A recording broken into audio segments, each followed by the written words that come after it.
नमस्ते। आज हम बात करेंगे संगीत की और इसकी दो बहुत ही अलग कमाल की ताकतों के बारे में। एक तरफ ये हमें एक दूसरे से जोड़ता है और दूसरी तरफ ये हमारे बीच दूरियां भी ला सकता है। तो चलिए संगीत की इसी जोड़ने और तोड़ने की कहानी को समझते हैं। कभी सोचा है कि कोई एक गाना कितना पावरफुल हो सकता है? कोई ऐसी धुन जो सुनते ही जोश से भर दे, या कोई ऐसा गीत जो एकदम से खुश कर दे, या फिर कोई गाना जो अपने देश के लिए गर्व महसूस कराए। है ना कमाल की बात? एक अकेला गाना हमारी पूरी फीलिंग्स, हमारे विचारों को बदलने की ताकत रखता है।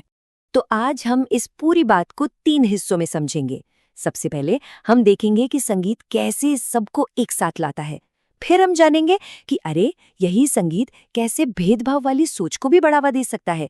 और आखिर में हम ये सीखेंगे कि हम खुद कैसे बदलाव का संगीत बन सकते हैं और बना सकते हैं।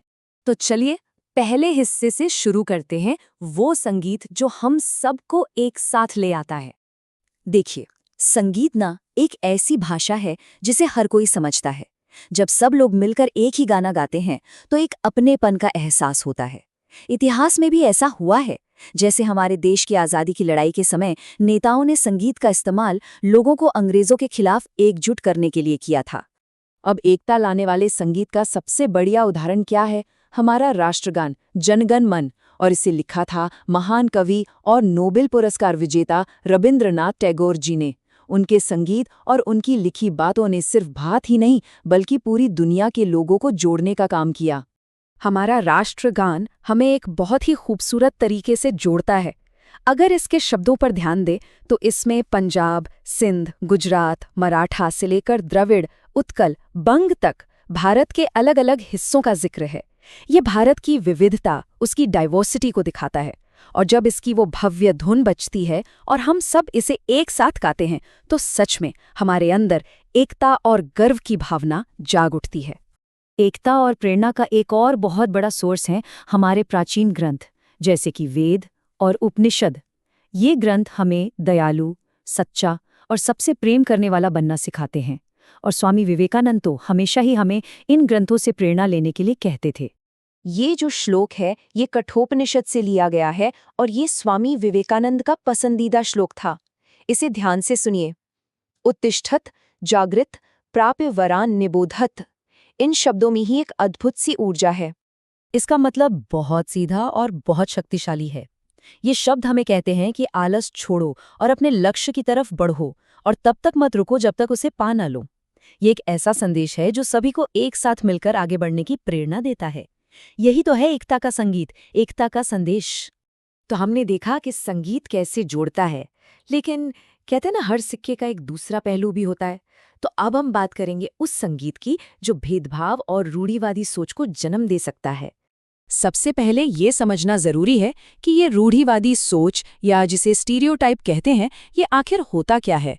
देखिए, जब हम किसी इंसान या किसी ग्रुप के बारे में उन्हें बिना जाने पहचाने ही पहले से ही कोई अधूरी या ज्यादातर गलत राय बना लेते हैं तो उसे ही स्टीरियोटाइप कहते हैं।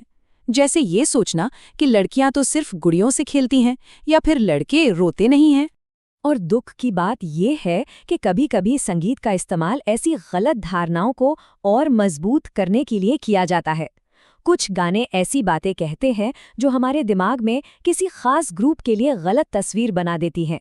चलिए एक उदाहरण देखते हैं। अच्छा, एक गीत है बबुआ की मुर्गी।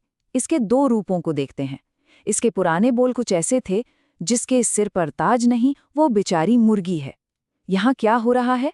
मुर्गे को उसकी कलगी की वजह से बेहतर दिखाया जा रहा है और मुर्गी को बेचारी कहा जा रहा है। अब इसके बदले हुए बोल देखिए, बबुआ की मुर्गी क्यों खुश है? क्योंकि अंडा देती है।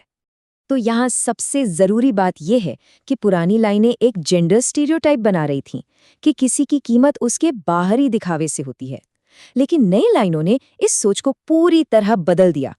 उन्होंने मुर्गी की काबिलियत पर फोकस किया कि वो खुश है क्योंकि वो अंडे लेती है।